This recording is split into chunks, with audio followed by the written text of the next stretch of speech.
I wonder if it's ever struck you how curious a thing it is that most of the things that we experience we regard as things that happen to us, which we ourselves do not originate, which are events expressing some sort of power or activity that is external to ourselves. And if you consider that, you realize that what you mean by yourself is rather narrowly circumscribed. Even events that go on in our own bodies are put in the category of things that happen to us in the same way as things that go on in the world outside our skins. If there's a thunderstorm or an earthquake, well, it happens to you. You're not responsible for it. But so in the same way, when you have hiccups, you didn't plan on it. If you have belly rumbles, you had no intention of doing it. And as to the catastrophic act of getting born, well, you had nothing to do with that. And you can spend all your life blaming your parents for putting you in the situation in which you find yourself. And this way of looking at the world in this sort of passive mood as something that happens to you goes right down to our general feeling about life. It goes down to the way in which, as Westerners, we have been accustomed to look at human existence as a precarious event in a cosmos that, on the whole, is depicted as being completely unsympathetic and alien to our existence. In other words, if you're reared with a 20th century, or shall we say an early 20th century common sense, which is based on the philosophy of science of the 19th century, with its rejection of Christianity and Judaism, you regard yourself as an accident, a biological accident, in a stupid universe, which is mechanical, but has no feelings, no finer feelings. A vast, pointless gyration of radioactive rocks and gas in which you happen to occur. Of course, if you don't have that point of view and you are more traditional, you look upon yourself as a child of God and therefore under authority. In other words, there's a big boss on top of all this who allowed you at his pleasure to deign to have the disgusting effrontery to exist. And you better watch your P's and Q's, because that Almighty is looking after you with the attitude of this is going to hurt me more than it's going to hurt you. And when you look at the world in that image, or in the other image that it's a stupid mechanism, either point of view you take, you don't really belong. You're not really part of all this. And I could use a stronger word than part, only we don't have it in English.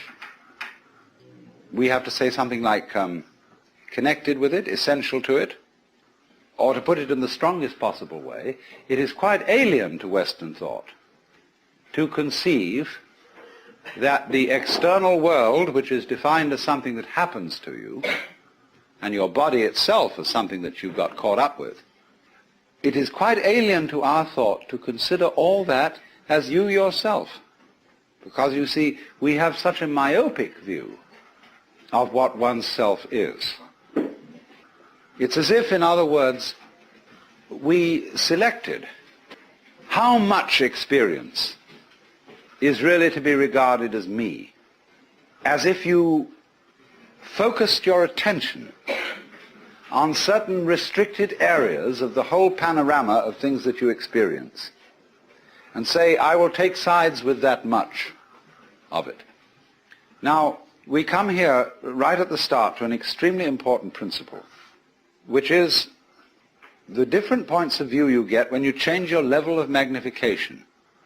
That is to say, you can look at something with a microscope and see it a certain way.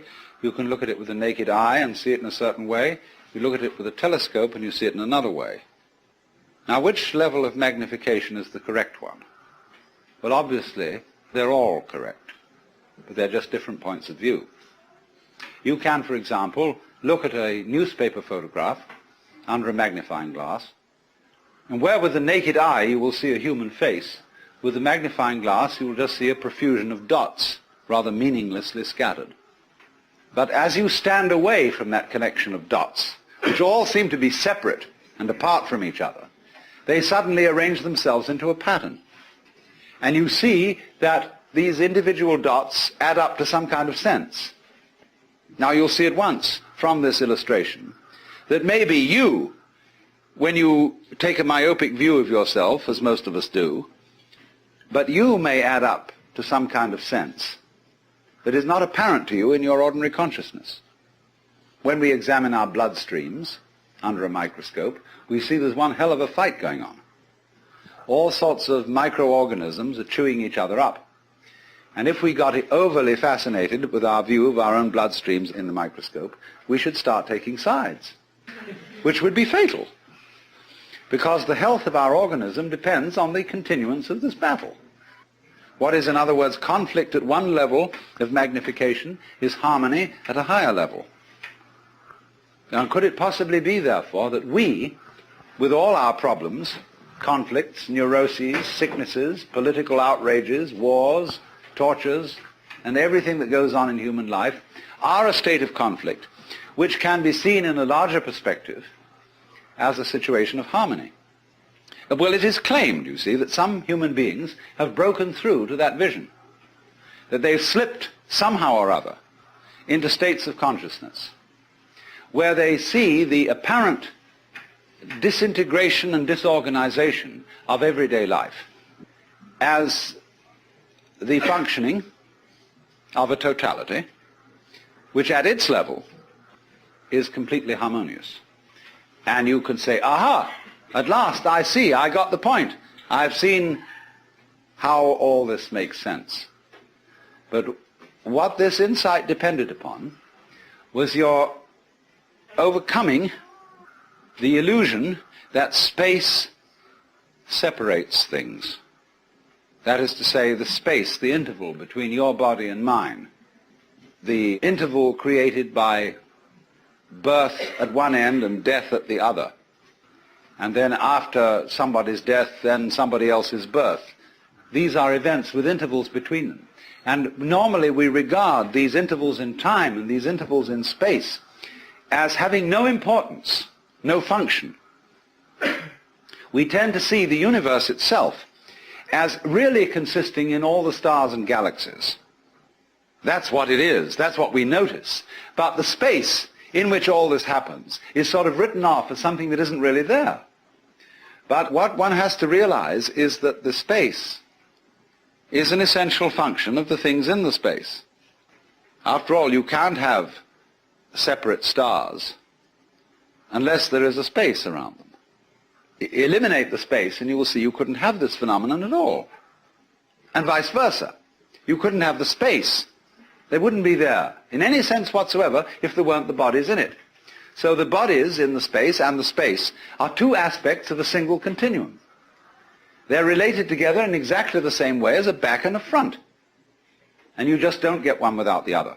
So the moment you see that intervals, that space is connective, you can understand at once how you are not just to be exclusively defined as a flash of consciousness that occurs between two eternal darknesses, which is the popular common sense view which Western man has of his own life.